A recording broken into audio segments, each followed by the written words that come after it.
Vamos a continuar con nuestra serie, La Iglesia que sabe adorar. Es el tema ya número 19, donde hemos visto algunos rasgos de los verdaderos adoradores, aquellos pues que dan su vida por Dios, ¿verdad? Que adoran a Dios. Y el tema que hoy tengo se llama una adoración mortal. Se escucha un tanto de película el tema, pero ya conforme va pasando la enseñanza nos vamos a dar cuenta a qué se refiere esto. Obviamente que el mortal, ¿qué significa? Produce muerte, está lo que produce muerte. Es decir, es una adoración que produce muerte. Y vaya conmigo a la palabra de Dios en Juan 3, del 22 al 24.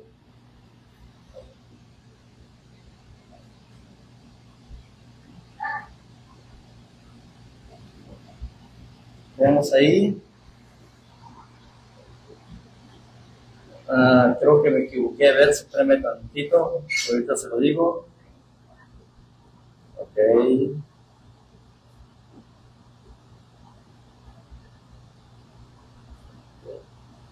Gracias, hermano.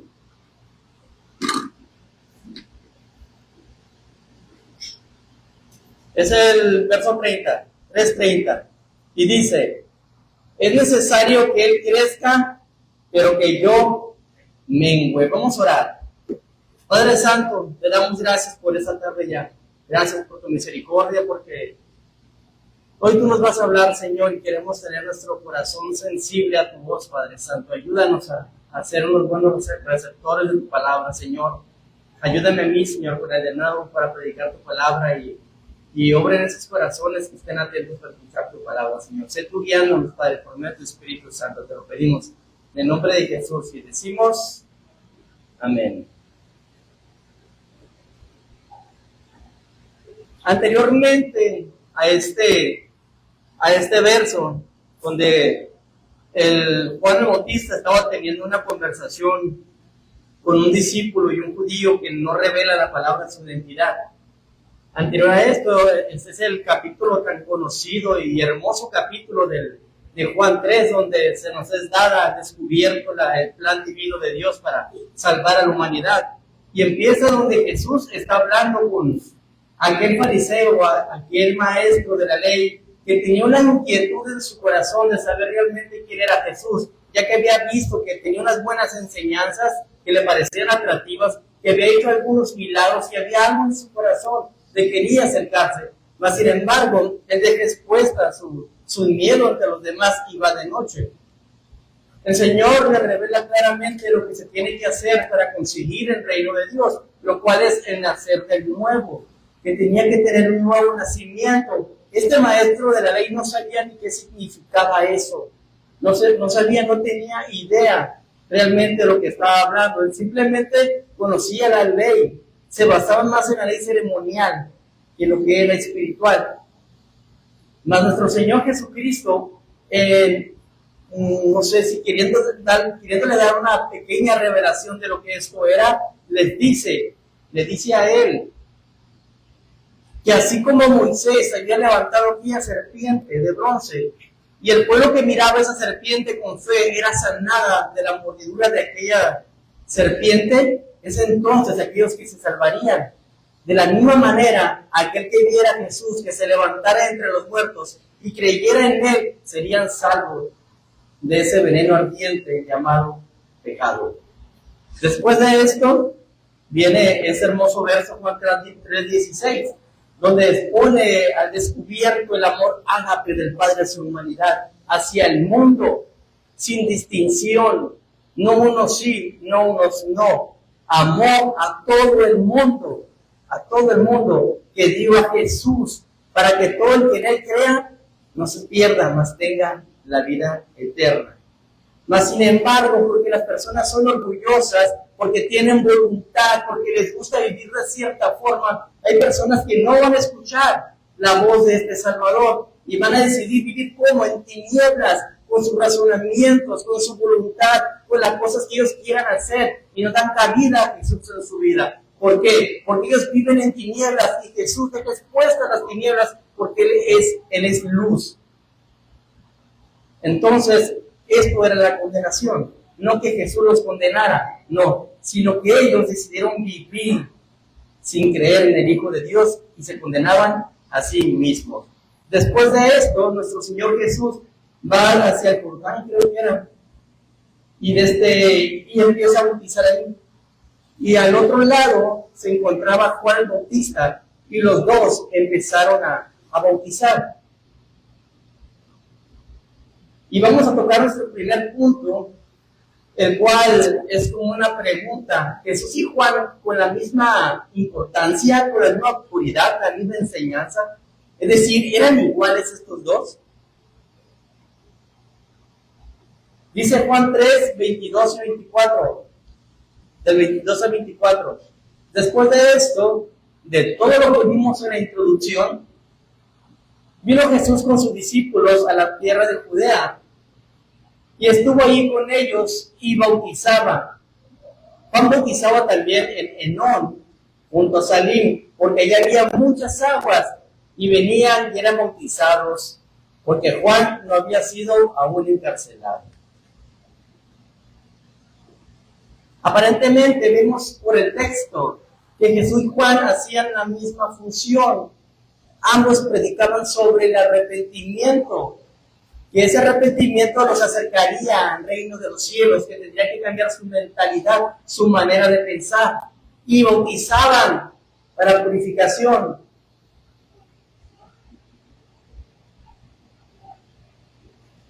Ambos también tenían a los mismos enemigos, a esos fariseos celosos, que no quería que nadie más se llenara de luz, que nadie más fueran famosos más que ellos. Tenían en común hasta los mismos enemigos. Juan y Jesús, ante los ojos de los demás, hasta ese punto parecían ser iguales, parecerían tener la misma autoridad, el mismo poder. Pero sería así. ¿Sabe usted que hoy en día hay pastores, hay personas, hay congregantes que se sienten más que Jesús? Se sienten con más poder que Jesús, con mayor autoridad. ¿Sabe usted que hay personas que se dicen que son la encarnación de Jesucristo? Hay por ahí un ingrato que se llama Sergei Anatolievich, está raro el nombre. Él nació el 10 de noviembre del 93. Dice que pronosticó la llegada del Apocalipsis y propició un ataque a una catedral ortodoxa para esperarlo. Ya que fue arrestado, pues estuvo en prisión. Pero él tenía una cultura cristiana desde niño. Pero dice que en un sueño Dios le reveló que él era la encarnación de Jesucristo y se creía con el mismo poder que Jesús, con la misma autoridad. También hubo en Okinawa un hombre llamado Mitsuo, en Japón. El 5 de febrero de 1944, tras años de una intensa formación cristiana, se convenció de que él mismo era Cristo y Dios.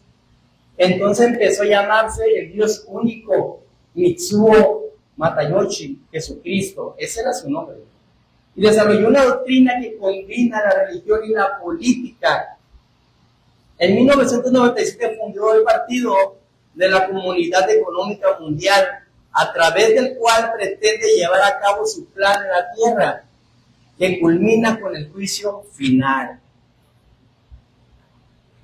Y además de esto, hay cantidades de pastores que se creen, por lo menos, con la autoridad de Cristo para gobernar a la iglesia. Sabemos que hay una autoridad de parte de Dios a los pastores, pero hay unos que son autoritaristas y van más allá de lo que el Señor les dice. Tratan de otra manera a la iglesia, crean nuevas leyes, nuevas reglas, de las cuales no están escritas en la palabra de Dios. Como aquel amigo que le puso a su ministerio como aquel hermoso sobrenombre de Jesús, la luz del mundo. Se cree apóstol, a él le gusta ser adorado, recibe adoración a su ego, a él, haciendo por un lado la autoridad de Cristo.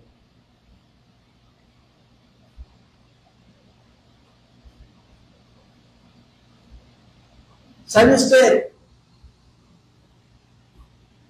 que Juan pareciera que tenía la misma autoridad que Jesús.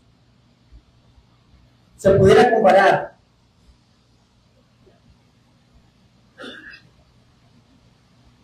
Él predicó y bautizó como Jesús.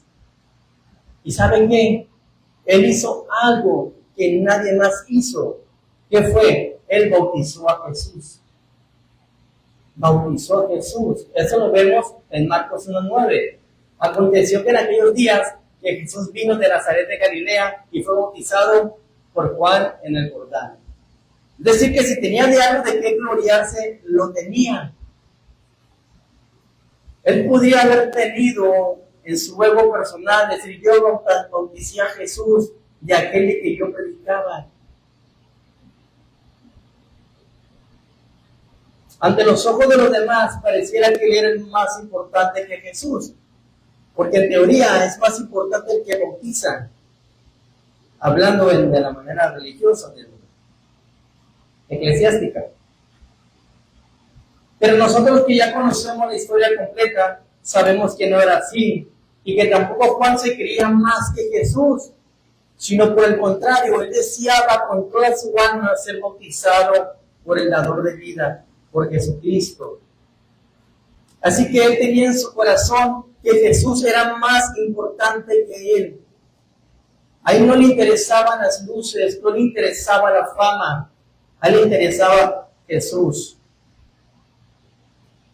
¿Saben? Tal vez algunos de nosotros desempeñemos algún papel en la iglesia como servidores.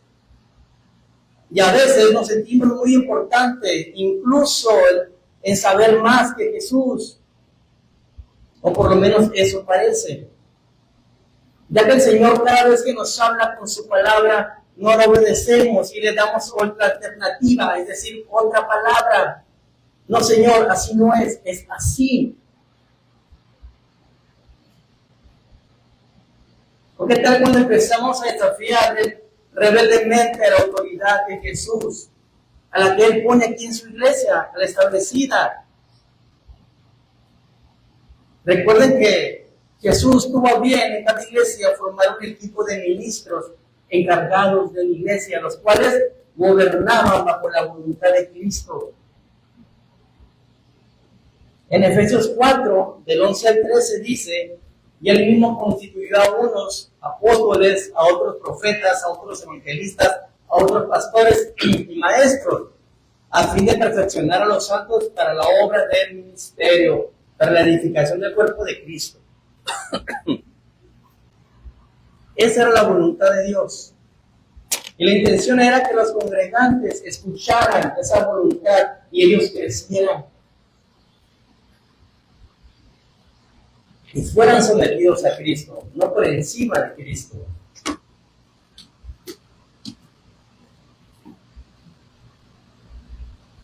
Y a lo largo de la historia ha habido hermanos, los hay y de seguro habrá, que desafiaron a Jesús, desafiaron esa autoridad que Él puso en la iglesia. Que ellos creyeron ser mejores que Jesús y decidieron o deciden tomar en poco la autoridad que Jesús pone. Hablemos de esta iglesia, de los ministros, del pastor. Incluso son groseros, son ingobernables, siempre tienen la razón y ellos siempre son los heridos. ¿Qué diferencia como era Juan el Bautista? ¿Saben? No hace mucho una persona me dio un punto de vista sobre mí, de cómo yo era. Prácticamente me describe como pésima persona. Y que como ministro yo doy tristeza. Que pues a Dios le tuvo a bien tenerte aquí es por algo. Eso es desafiar la autoridad de Cristo, hermanos. Y que es creerse más que Jesús. Decirle, no, Señor, no pongas a este porque no sabe. Créanme, el Señor nos conoce completamente. Y Él sabe quién pone aquí para que sean gobernados y para poder instruir a la iglesia, enseñar a la iglesia. Y Juan prácticamente eso es lo que él hacía. Él siempre anduvo enseñando sobre Jesús, no sobre él. Él siempre dijo que el Señor era más importante que él, mas sin embargo predicaba la doctrina de Cristo. para que los demás escucharan y crecieran en el conocimiento de Jesucristo, para que fueran edificados. Por eso el Señor, por eso mismo puso autoridades aquí, para que ustedes, hermanos, sean edificados por la palabra de Jesús. En el verso que le precede, Juan 3, vemos cómo algunos se aprovechan de las situaciones para crear una discordia, para crear divisiones. Habla de un discípulo de Juan Bautista y un judío que no especifica quién es. Juan 25:26 dice: entonces hubo una discusión entre los discípulos de Juan y los judíos acerca de la purificación. Y vinieron a Juan y le dijeron: Rabí, mira que el que estaba contigo al otro lado del Jordán, de quien tú diste testimonio, bautiza, y todos vienen a él. Es decir, se te está llevando a toda la gente, te está dejando solo, sin discípulos.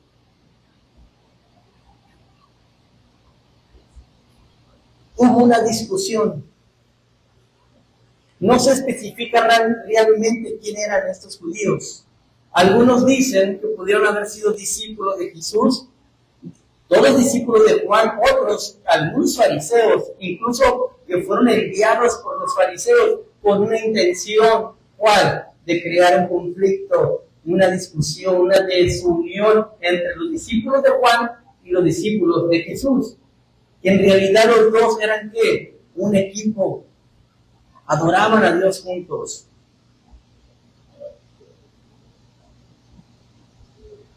Ambos grupos, de aseguro, conocían las enseñanzas de Jesús y de Juan, y debían de haber aprendido que los dos hablaban la palabra de Dios enfocados sobre un asunto, el arrepentimiento y perdón de pecados para conseguir el reino de Dios.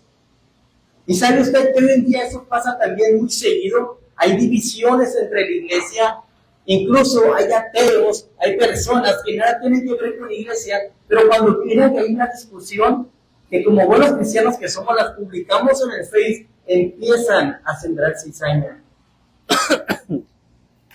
No hace mucho miré una publicación que decían que algunas personas habían ido a ver al Sol de México, quien vino aquí en Mexicali, y eran cristianos que estuvieron allí. Y un cristiano estuvo bien poner una publicación donde hablaba aquellos que ministran, pero fueron a ver a este cantante.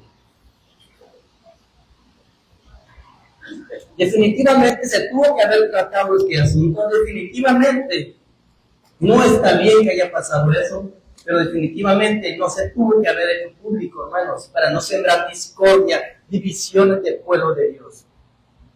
Ya verán los ateos poniendo el símbolo de palomita viendo esa discusión. Prácticamente era lo mismo que estaba pasando aquí. Alguien vino y sembró esa discordia para que hubiera ese conflicto, esa desunión entre la iglesia.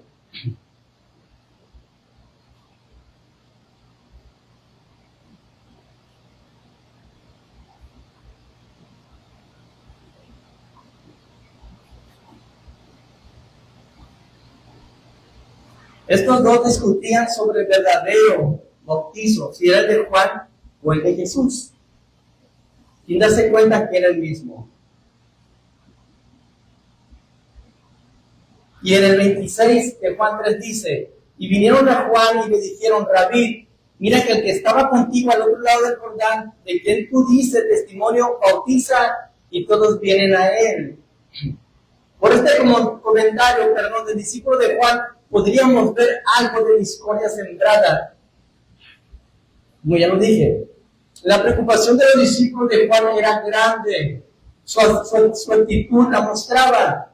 Y la verdad puedo entender, ya que él había visto cuando Juan se levantó en el desierto, lo que sufrió, lo que padeció, cuando empezó a predicar, cómo se levantaban los fariseos en contra de él, amenazas, le sufrió, batalló, bautizó, predicó, para que alguien viniera y encontrara ya todo su terreno, su camino, ya dirigido hacia algo, ya conocieran de él. Puedo entender de alguna forma la actitud de este discípulo de Juan. pero de igual forma pensaban que eran dos diferentes, que uno le quería quitar el puesto al otro. ¿Sabe? Yo tenía un especial, no rencor, sino miraba yo bien cuando una persona así en un parque o predicaba o gritaba, o en los centros de rehabilitaciones, personas que las tienen allí y luego las ponen a trabajar y las restauran, cómo predican, o incluso uno por ahí que le llaman patrulla ahí en el internet, no se le han visto. Yo les digo, digo, pero ¿saben qué? Dios usa todo es por la voluntad de Dios. A ver, ¿por qué no es usted el que hace eso? ¿Por qué? Porque somos un equipo y a él le corresponde hacer eso. Y sabe, ahora en vez de sentir algo, lo que siente es una admiración por esas personas que a pesar tal vez no tengan sana doctrina, pero predican a un Jesús crucificado, que pueden cambiar su vida, que pueden salvarlos y quitarles de las garras del enemigo y liberarles aún de esa adicción. Eso es de admirarse, hermanos, y es de reconocer y recordar que todos somos un equipo, que no tiene que haber discordia entre iglesias. Obvio, hay puntos que se deben de tratar, pero somos un equipo. Pero ¿cómo reaccionaría Juan el Bautista ante esta discordia que le traían presente? ¿De qué manera? Para poderlo saber, nos vamos al segundo punto y el último punto, el cual se llama una adoración mortal. Es nuestro punto principal y aquí vamos a durar un poco más. ¿Alguien recuerda aquella película llamada Arma Mortal? 1, 2, 3, 4, no sé cuántas hubo, ¿se acuerdan? Mel Gibson era el protagonista, ¿no? ¿Él qué hacía? Mataba, se la llama mate gente, ¿verdad? Más rápido lo ves con la pistola. Él era un arma mortal porque provocaba muerte a cada uno de sus enemigos. Esa es la intención de esta enseñanza, una adoración mortal, una adoración que nos va a causar la muerte a nosotros.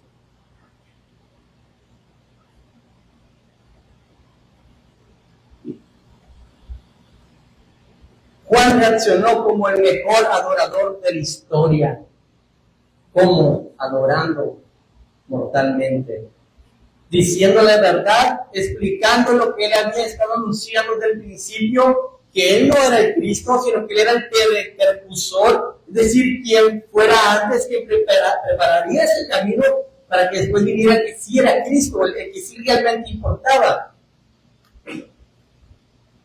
En el 27 de Juan 3 dice, respondió Juan y dijo, no puede el hombre recibir nada si no fuere dado de Dios. Con esto, él decía a su discípulo que lo que Jesús estaba haciendo era porque Dios lo había permitido, era porque Dios así lo quería. Es lo que yo les estaba hablando ahorita, de los que comparten el centro de rehabilitación. Tal vez no prediquen como nosotros, pero a Dios le plació poner a personas así para salvar a esas personas.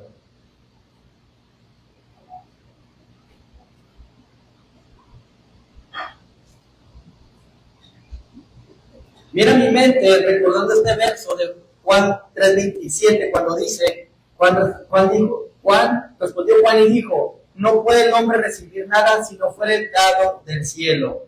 ¿Recuerdan aquella vez que el apóstol Juan fue a Jesús y le dijo, Señor, allá está uno que está expulsando demonios? ¿Qué le dijo el Señor? ¿Recuerdan? Vamos a leer. Marcos 9, 38 y 40. Del 38 al 40. Dice, Juan le respondió diciendo, Maestro, hemos visto a uno que en tu nombre echaba fuera demonios, pero él no nos sigue y se lo prohibimos porque no nos seguía. Pero Jesús dijo, no se lo prohibáis, porque ninguno hay que haga milagro en mi nombre que luego pueda decir mal de mí, porque el que no es contra nosotros, por nosotros es. Eso es lo que Dios está explicando ahorita, de aquellas personas, otras iglesias que tal vez no sean tan sana doctrina sean, pero igual predican a Cristo.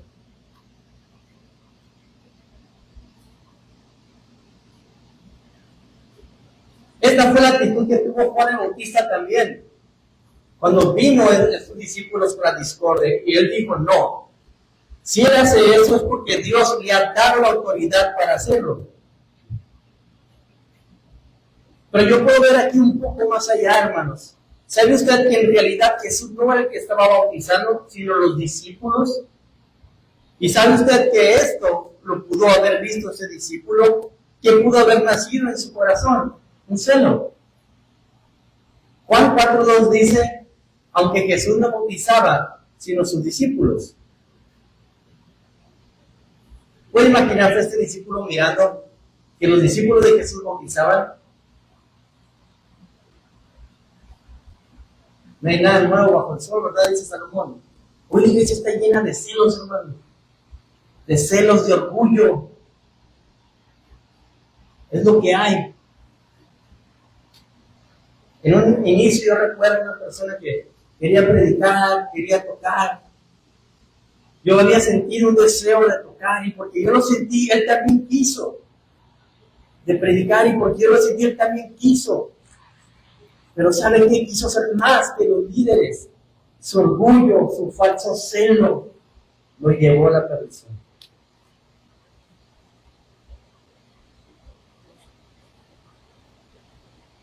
Era tan así de que hubo una ocasión que le dijo a su mujer, si tú me estorbas para servirle a Dios, yo te dejo. Eso es lo que Dios manda que hagamos a nuestras mujeres. ¿Y saben qué pasó? Pues se quedó su mujer y su familia. Por su orgullo, por no adorar a Dios, sino por adorarse a sus propios sentimientos, por no haber aplicado esa adoración mortal donde Él muere, sino al contrario recibir su propio ego en adoración.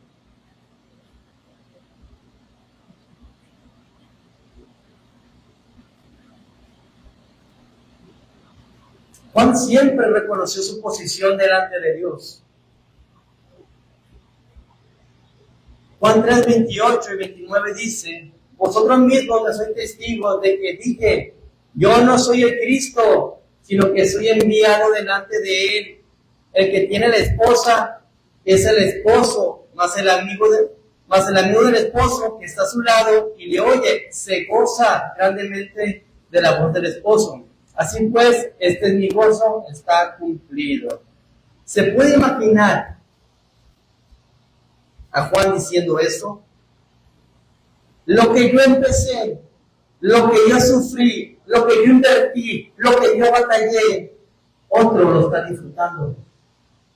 Se está haciendo más famoso que yo y todavía decir, ese es mi gozo.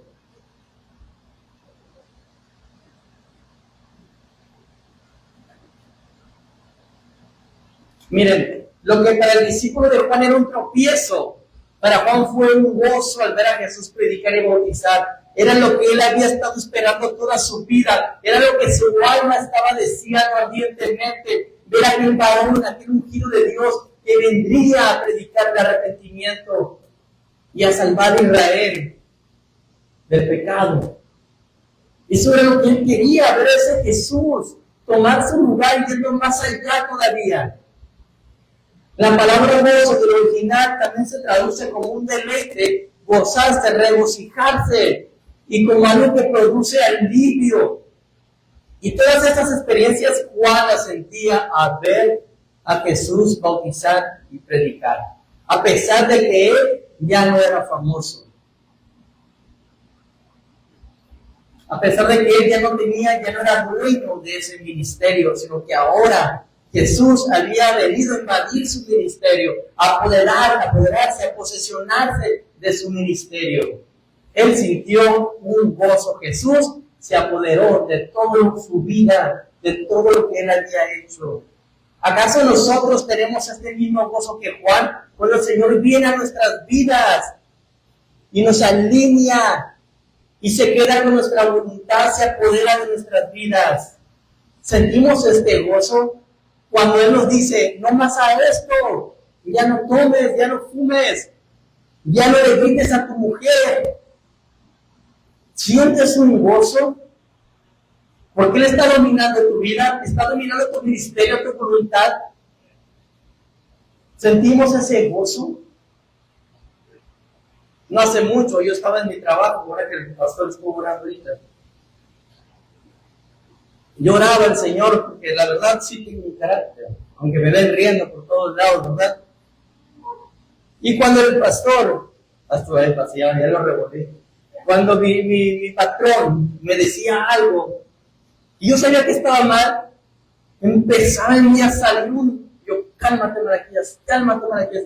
Y en ese cálmate, Malaquías no se ven cuando ya le estaba contestando. Y el Señor me dijo, déjame me apodero de ti. Déjame apodero de cada parte de tu vida, de tu ser. Déjame entrar, déjame dominarte. Ese coraje, esa ansiedad, esa rebeldía. Déjame tratar con ella. Ay, Señor, pues que estoy trabajando bien y todo. Y llega, ojalá no escuche ninguna vez un patrón esas predicaciones, ¿verdad? Llega, el pastor, ¿verdad? Bueno, él llega, busca una cosa. Y es una de las personas que ve todo, observa todo. Y todo va y me lo dice a mí. Aunque yo no sea el que limpie, aunque yo no sea el que haga una cosa, siempre es dirigido a mí. Y no es una sugerencia, es un regaño. No estoy amargado, hermano, no, sino que viene al punto. Y yo hablaba con el Señor, ¿por qué, Señor?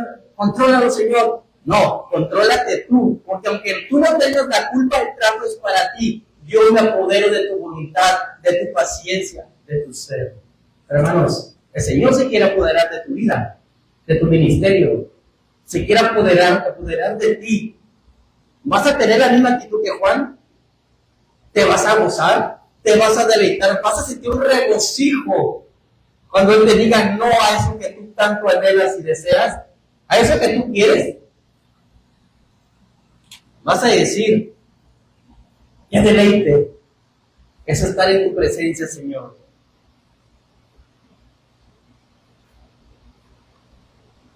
Juan sintió un gozo cuando Jesús llegó a su vida y tomó todo lo que Él había preparado. Debemos de estar preparados, hermanos, y sentir un gozo para cuando el Señor llegue y me diga, dame todo, dejárselo, así como Juan lo hizo.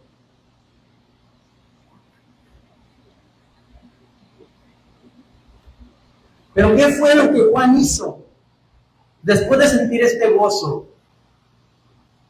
Juan es uno de los mejores adoradores que yo he visto en la palabra de Dios.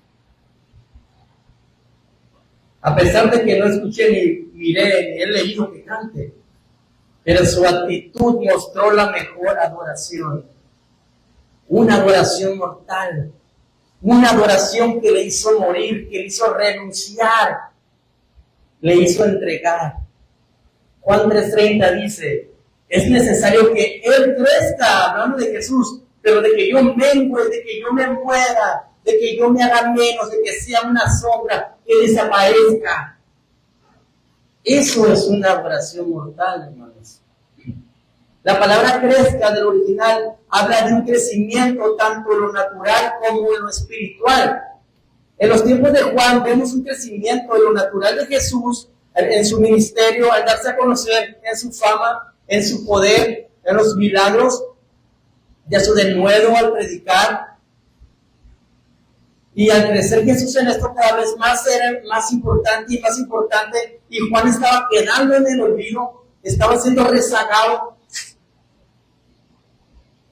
Jesús tenía todas las luces de todo asunto relacionado con Dios.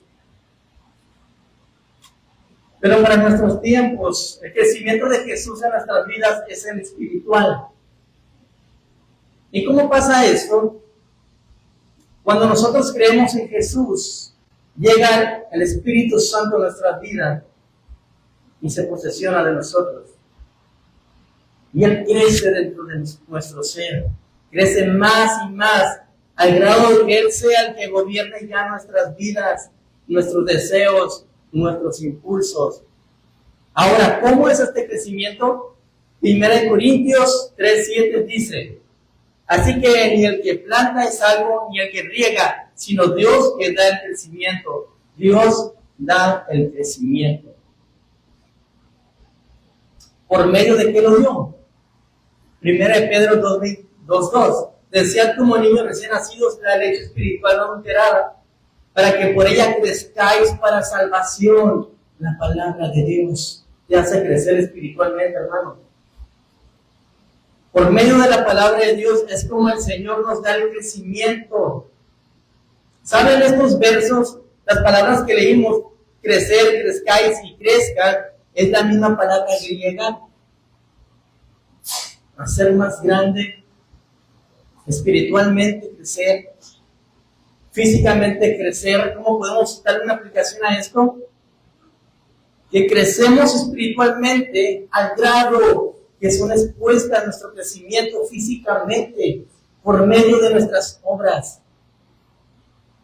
Pero para ello es necesario hacer algo primero, que es adorar a Jesús mortalmente, menguar.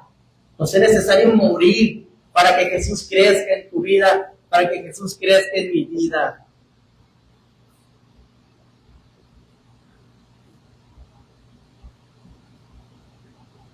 Debemos de adorar a Dios de una manera mortal, para que nuestra voluntad desaparezca, para que muramos. ¿Sabe usted que Juan, el ver crecer a Jesús y adorarle mortalmente, le costó la vida tanto en la fama como en lo físico? ¿Cómo está esto? Pues sabemos que Jesús se apoderó de su ministerio. Y cuando él murió por motivo de la palabra de Dios. Porque él no le permitía, o no aprobaba que Herodes estuviera con la esposa de su hermano. ¿Y qué pasó? Pues ya sabemos la historia del baile, que la mujer le dice, tráeme la cabeza de la bandeja de plata de Juan el Bautista, y murió por la palabra de Dios. Le causó la muerte. Hermanos, ¿estás dispuesto a morir por la palabra de Dios? Yo sé que si decimos que físicamente sí muero por Jesús, pero en tu voluntad eres capaz de desaparecer, de morir, para que ella crezca en ti. Y cuando te diga ama a tu prójimo, realmente lo hagas.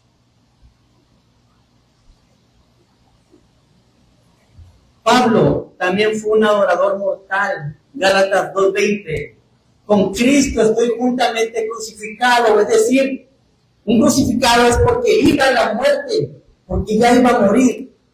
Es más, afirma que ya no vivo yo, sino que más bien Cristo vive en mí. Y ahora lo que vivo en la carne, lo vivo en la fe del Hijo de Dios, el cual me amó y se entregó a mí mismo, se entregó a sí mismo por mí, crucificado, un adorador mortal, Pablo también. Es decir, que todos sus impulsos, todas las cosas que él tenía anteriormente, las clavó en la cruz, murió. Y mira lo que dijo Pablo, Filipenses 3:8. Y ciertamente aún estimo todas las cosas como pérdida por la excelencia del conocimiento de Jesús, mi Señor, por amor del cual lo he perdido todo, perdido su vida y lo tengo por basura para ganar a Cristo. Él tenía títulos, tenía renombre, judío circuncidado a los 8 días, era un fariseo de fariseos, celoso en la ley, perseguía a la iglesia, perseguía a Cristo, y eso para él era un orgullo que había conseguido con estudios, con inversiones. Créanme que el estudio para ser un fariseo, casi desde pequeños hasta que crezcan, que tenía que ser un maestro. Y sí saben quién era el maestro de Pablo, ¿verdad? Alguien de renombre. Es decir, lo que él dejó no fue otra cosa, fue gran parte de su vida. ¿Todo por qué? Por adorar a Jesús mortalmente, por dejar su voluntad, por dejar lo que él ha conseguido en su vida. Yo no sé cuáles son esos rasgos, esas cosas que tú has adquirido, hermano, sin Cristo. Pero lo que sí te puedo decir que hoy es momento de dejarlas por basura. Esos deseos perversos que tengamos, esos malos pensamientos, esas malas ideas, esas malas actitudes, basura. Con Cristo estoy crucificado, fuera.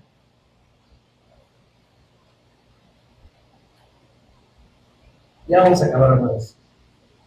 La voluntad de Dios para cada uno de nosotros es que seamos santos. Pero si nuestra voluntad es la que va creciendo en vez de menguar, no vamos a ser santos, no vamos a ser hijos de Dios. La adoración mortal, tanto de Juan como la de Pablo, deja muy claro lo que tenemos que hacer para que Jesús crezca en nuestras vidas. Me atrevería a decir que casi ya no necesito una explicación, porque es muy claro, dejaron sus vidas por vivir otra, la de Cristo. Es lo mismo que tú y yo debemos de hacer para adorar a Dios de una manera mortal, morir, dejar nuestra vida en manos del Señor. Hace tiempo yo ilustraba algo sobre los deseos, porque el adorar a Dios es dejar tus deseos. Yo no sé qué deseo hay en tu corazón. Un mejor empleo, un nuevo hogar. No sé. Cada quien tiene un deseo en su corazón. Recuerde, yo tenía un deseo sobre un carro, ¿recuerdan? Que lo había comentado. Y yo le decía al Señor, si no de ti, estórbame, que no se dé. ¿Y sabe qué pasó? No se dio. ¿Y qué? ¿Me voy a amargar? No, basura.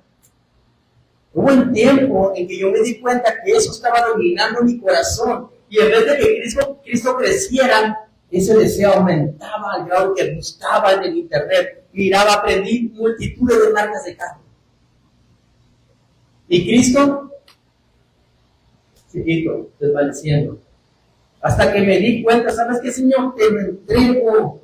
Ahora tú creces, yo vengo, Señor. Así somos cada uno de nosotros, hermanos. Con eso que nos ha estorbado, con eso que nos trae pisando la lona una y otra vez, cada vez más. Ese deseo malo, esa ansiedad de pecar. Entrégasela al Señor. Mueve a tu voluntad, mueve a tu deseo. Deja que Cristo haga la obra en tu vida. Déjate moldear. Toma todo por basura. Adora a Cristo en toda situación. Adora al Señor tu Dios. Conclusión.